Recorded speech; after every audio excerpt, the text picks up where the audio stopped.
Hello class 10th student, आज हम लोग स्टार्ट करेंगे pair of linear equation in two variable. ठीक है, pair of linear equation in two variable, chapter number 3 है क्लास 10th का शायद। और सुनिए, एक बात हम बताते हैं, हम आपको हमेशा बोल रहे हैं कि आप आर डी शर्मा बनाओ, आर डी शर्मा बनाओ। तो ऐसा नहीं है कि आप आर एस अग्रवाल नहीं बना सकते हो। मेरा कहने का बस ये मतलब होता है एक्चुअली कि आप अच्छा बुक बनाओ, जिससे क्या हो कि आपके अंदर कॉन्सेप्ट अच्छा जाए। ठीक है, बस इतना कहने का मतलब होता है। लेकिन आप चाहते हो तो मेरे पढ़ाने के बाद जितना भी हम थ्योरी देते हैं, कॉन्सेप्ट देते हैं आपको, उस कॉन्सेप्ट से आप कोई भी बुक का क्वेश्चंस बना सकते हो। ठीक है, तो अगर आपको आर डी शर्मा नहीं बनाना है तो मत बनाइए, नो इशू। आप आर एस अग्रवाल बनाओ, आप एन सी आर टी बनाओ, आप पियर्सन बनाओ, जो बनाने का मन कर रहा है बनाओ। लेकिन थ्योरी जो है जितना हम देते हैं वो इस तरह का कॉन्सेप्ट देते हैं कि हर तरह का क्वेश्चन तुमसे बन जाए। ठीक है ना, मेरा बस होप यही रहता है। ठीक है ना, लेकिन आप कोई भी बुक बना सकते हो, बन जाएगा आपसे। हाँ, डाउट हो तो आपको पूछने के लिए बोले ही हैं। मेरे मोबाइल नंबर 870 946 896 6 पे आप क्वेश्चन भेजिए। उस क्वेश्चंस को अगर हम सेलेक्टिव रहा, अच्छा रहा, लगेगा कि नहीं इसमें कॉन्सेप्ट है, तो उसको हम वीडियो पे अपलोड कर देंगे, नहीं तो आपके व्हाट्सएप पे बना के भेज देंगे। ठीक है, तो चलिए अब हम लोग स्टार्ट करते हैं pair of linear equation in two variable. सबसे पहले डेफिनेशन समझिए, डेफिनेशन क्या होता है इसका। लिखिएगा अ सिस्टम ऑफ, या फिर ऐसे लिखिएगा अ सिस्टम, हाँ लिखिए, a system of two linear equation, two linear equation, equation पूरा लिख लीजिएगा, equation in two variable, in two variable,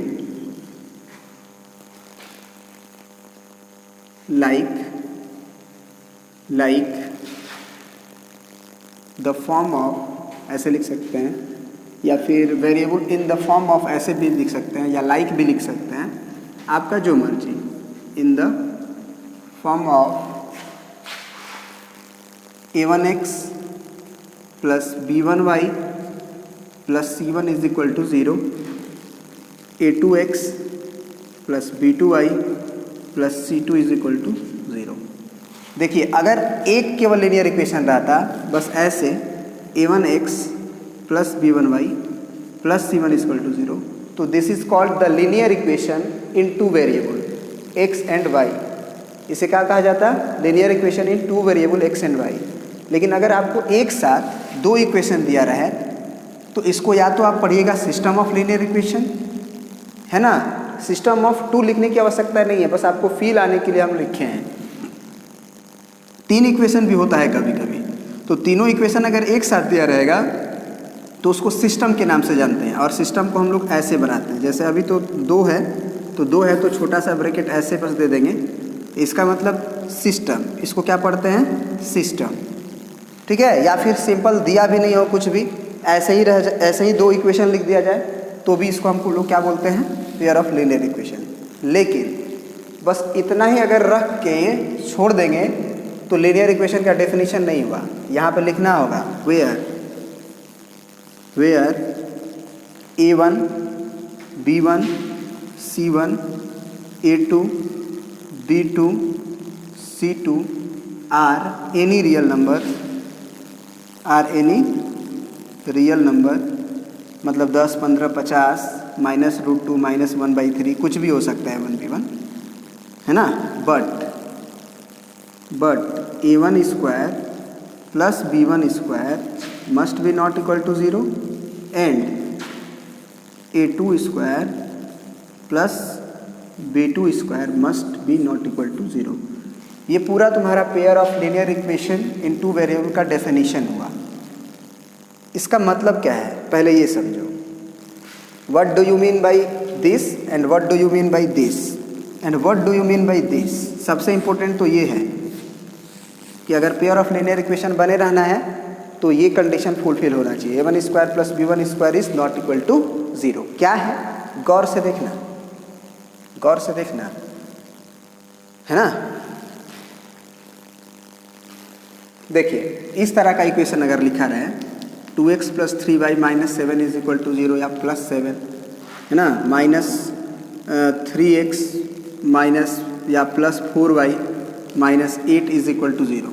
तो इसी तरह के इक्वेशन को हम लोग क्या बोलते हैं, pair of linear equation in 2 variable, जहाँ पे x और y वेरिएबल होता है और ये जो a1 b1 c1 है जनरली इसको कांस्टेंट नंबर की तरह ट्रीट किया जाता है।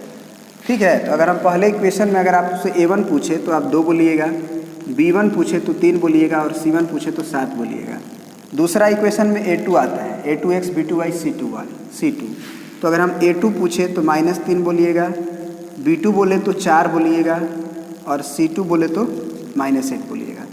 तो इस तरह का इक्वेशन जो रहता है उसे ही हम लोग क्या बोलते हैं, पेयर ऑफ लीनियर इक्वेशन। अब यहाँ पे ये जो कंडीशन दिया होता है a1² + b1² is not equal to 0 and a2² + b2² is not equal to 0, ये बस इसलिए दिया रहता है कि लीनियर इक्वेशन हो, नहीं तो अगर ये कंडीशन नहीं होल्ड करेगा तो वो लीनियर इक्वेशन नहीं होगा। इस कंडीशन को समझने से पहले आप ये समझिए कि अगर a1 बराबर 0 हो गया और b1 भी 0 हो गया तो क्या ये लीनियर इक्वेशन बचेगा कि नहीं बचेगा। देखते हैं, 0 रख देते हैं। तो अगर a1 के जगह पे 0 रखेंगे तो 0 × x प्लस b1 के जगह पे अगर 0 रखेंगे तो 0 × y प्लस c1 बराबर 0। तो ये तो 0 हो जाएगा, ये भी 0 हो जाएगा, प्लस c1 बराबर 0 मतलब c1 बराबर 0। मतलब वो ये कह रहा है कि कभी 5 बराबर 0 होगा, जैसे यही पहला इक्वेशन है उसमें यहाँ पे हम ऐसे लिख दे 0 × x प्लस 0 × y प्लस 7 बराबर 0, तो ये तो कहानी ख़त्म हो जाएगी इतनी की, तो 7 बराबर 0 होगा। उसी तरह इसमें भी अगर हम 0 कर दें, इसको भी 0 कर दें तो -8 बराबर 0 होगा, नहीं होगा। इसका मतलब कि a1 बराबर 0 और b1 बराबर 0 अगर एक साथ हो गया तब वो लीनियर इक्वेशन रहेगा ही नहीं, वो लीनियर इक्वेशन रहेगा ही नहीं। उसी तरह से a2 भी 0 हो जाए और उसी समय b2 भी 0 हो जाए तो फिर दूसरा लीनियर इक्वेशन जो L2 है आपका, इसको L1 बोल लीजिए, लीनियर इक्वेशन 1 और लीनियर इक्वेशन 2, तो अगर ये भी 0 हो जाए तो भी दूसरा इक्वेशन प्रेजेंट नहीं हो सकता है, दूसरा लीनियर इक्वेशन होगा ही नहीं फिर, क्योंकि 5 बराबर 0 नहीं होगा, 7 बराबर 0 नहीं होगा, -8 बराबर 0 नहीं होगा। This is concept behind a1² + b1² is not equal to 0। अब कोई ये कह सकता है, लड़का जरा समझिएगा, हम बाकी सब मिटाएंगे और फिर समझाएंगे क्योंकि दिस इज इम्पोर्टेंट। अब ये तो कॉन्सेप्ट समझ में आ गया कि a1 भी 0 b1 भी 0 अगर दोनों हो गया तो पहला लाइन पॉसिबल ही नहीं होगा, और a2 भी 0 हो गया b2 भी 0 हो गया तो दूसरा लाइन भी पॉसिबल भी ही नहीं होगा। तो क्या ऐसा हो सकता है कि a1 बराबर 0 हो जाए लेकिन b1 अगर 0 नहीं होगा तो हमारा मतलब लीनियर इक्वेशन बच सकता है, मतलब लीनियर इक्वेशन होगा। देखते हैं, इसी में पहले वाला में रख के 0 रख देंगे तो 0 × x प्लस b1 के तो 0 नहीं है तो वो बचा रहेगा, माने b1 0 नहीं है मतलब 2 होगा, 4 होगा, चाहे -5 -6 होगा, लाइक दिस। जैसे ये कह रहे हैं कि ये तो 0 प्लस b1y प्लस c1 बराबर 0। अब मान लो हम इस तरह का इक्वेशन लिख सकते हैं, जैसे 2y प्लस 3 बराबर 0। हम इसमें पूछे, मैंने एक एग्जाम्पल दिए तुमको इस तरह का, इसमें a1 पूछे तो 0 है, b1 पूछे तो 2 है और c1 पूछे तो 3 है। कहोगे कि सर a1 0 कैसे होगा, तो हम कहेंगे कि तुम बाबू इसको ऐसे लिख लो, 0 × x प्लस 2 × y प्लस 3 बराबर 0। तो 2y प्लस 3 ही तो लिखा हुआ है क्योंकि ये तो 0 ही हो जाएगा।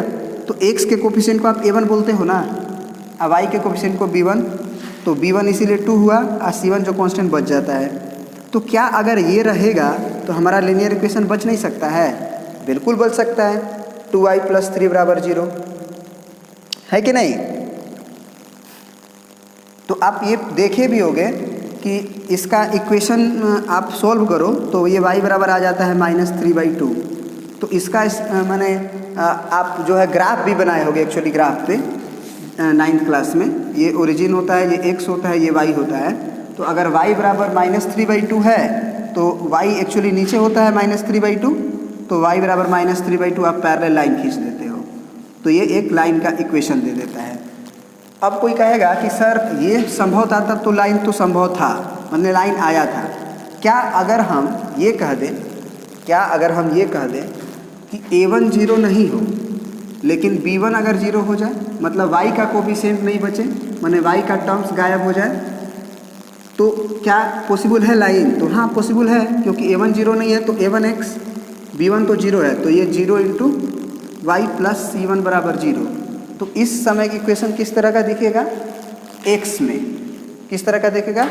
x में, यानी कि a1x प्लस c1 बराबर 0। मतलब एग्जाम्पल अगर लें तो ऐसा हो सकता है 2x माइनस 6 बराबर 0। अगर हम इसमें पूछे कि a1 कितना है तो a1x के कोफिशिएंट को बोला जाता है 2, b1 कितना है y का कोफिशिएंट, तो y का कोफिशिएंट इसमें नहीं है तो 0 है ना, और c1 कितना है तो -6 है। क्योंकि इस इक्वेशन को देखो ऐसे लिख सकते हो 2x प्लस 0 इंटू वाई और -6 बराबर 0, तो b1 0 है। तो क्या हम लोग इस इक्वेशन को, माने ये एक इक्वेशन है कि नहीं लीनियर इक्वेशन, बस ये क्या कहलाएगा? Linear equation in one variable, बस इतना ही अंतर होगा।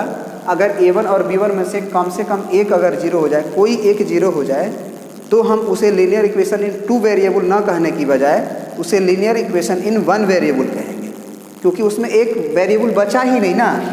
दो वेरिएबल कब कहते हैं? जब x y दोनों बच जाए। तो इस तरह का इक्वेशन में तो केवल y बच रहा है कि नहीं? केवल x बच रहा है।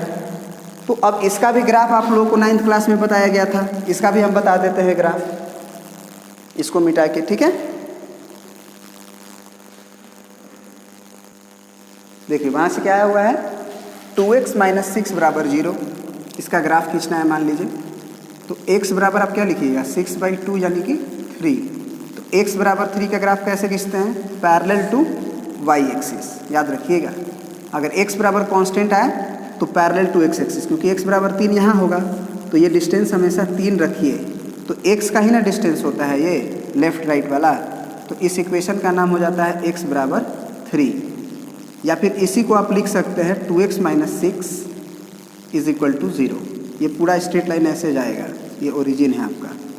तो ये एक स्ट्रेट लाइन है, और आप जानते हैं कि लीनियर इक्वेशन का ग्राफ एक स्ट्रेट लाइन आता है। दूसरा है कि अगर a1 भी 0 नहीं हो और b1 भी 0 नहीं हो, तब क्या लाइन पॉसिबल होगा? तब तो पॉसिबल ही पॉसिबल होगा, है कि नहीं? जब a1 भी 0 नहीं हो और b1 भी 0 नहीं हो तो लाइन तो पॉसिबल ही पॉसिबल होगा। तो कब कब लाइन पॉसिबल हो रहा है और कब कब लाइन पॉसिबल नहीं हो रहा है, इस कंडीशन को अब हम लिखेंगे। और आप देखिएगा कि जब जब लाइन पॉसिबल है तब तब ये कंडीशन फुलफिल होता है, और जब लाइन पॉसिबल नहीं है तो ये कंडीशन फुलफिल नहीं होगा। इसीलिए बोला गया है कि अगर पेयर ऑफ लीनियर इक्वेशन इस फॉर्म का है a1x plus b1y plus c1 बराबर 0, a2x plus b2y plus c2 बराबर 0, तो ये पॉसिबल होना चाहिए। माने a1 square plus b1 square not equal to 0, a2 square plus b2 square not equal to 0।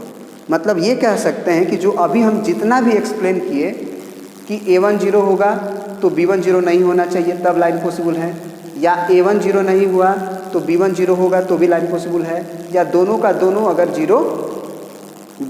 अगर 0 नहीं हुआ तो भी लाइन पॉसिबल है। ये तीनों बात को एक साथ कंबाइन करके ये कंडीशन होल्ड करा देता है, ठीक है ना। मैथमेटिकली तीनों कंडीशन को एक साथ कंबाइन करके ये मतलब ये कह सकते हैं कि ये कंक्लूजन है। जो अभी हम तीनों इक्वेशन बोले कि कब कब लीनियर इक्वेशन पॉसिबल है, उसका ये कंक्लूजन है दोनों, और इसको अब एक्सप्लेन कर रहे हैं बोर्ड को बिठा के, ठीक है ना। तो ध्यान दीजिएगा, अब जरा देखिएगा ध्यान से, ठीक है।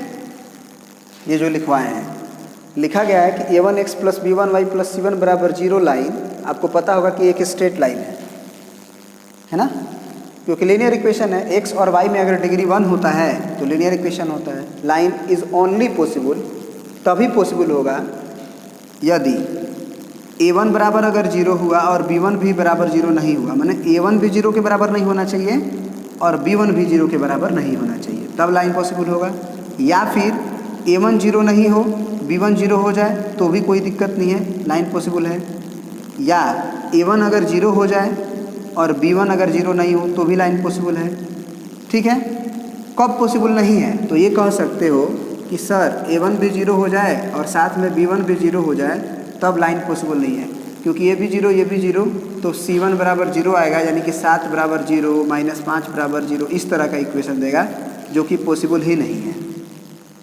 तो इसी तीनों कंडीशन को ये को एक साथ अगर बस ये लिख दें तो वो तीनों कंडीशन फुलफिल हो जाती है।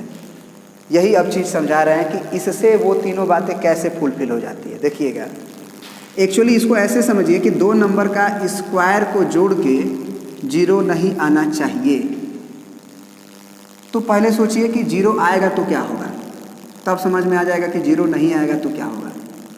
ठीक है, ये समझिए कि दो नंबर का स्क्वायर अगर 0 हो रहा है तो ये कब पॉसिबल है, 0 कब होगा?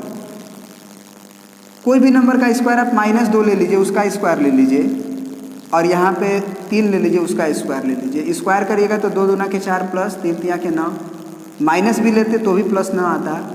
इसका मतलब कोई भी नंबर का स्क्वायर का सम तो कभी 0 पॉसिबल नहीं है। बस एक ही कंडीशन है जब पॉसिबल है, कब? जब वो खुद 0 हो जाए। मतलब जो चीज़ का स्क्वायर कर रहे हैं दोनों नंबर का A1 और B1, ये भी 0 हो जाए। ये 0 हो गया और ये 0 नहीं हुआ तो नहीं चलेगा। जैसे ये 2 हो जाए तो 0 नहीं होगा, फिर से 0 नहीं होगा, नहीं, 2 दूना 4 बराबर 0 नहीं होगा, 4 आ जाएगा ना। तो एक साथ दोनों नंबर का स्क्वायर का सम अगर 0 हो रहा है तो साइमल्टेनियसली पहला भी बॉक्स के स्क्वायर को और दूसरे भी बॉक्स के स्क्वायर को, इसको भी 0 होना होगा, इसको भी 0 होना होगा। मतलब कि A1 को भी 0 होना होगा और B1 को भी 0 होना होगा, तब जाके वो 0 होगा।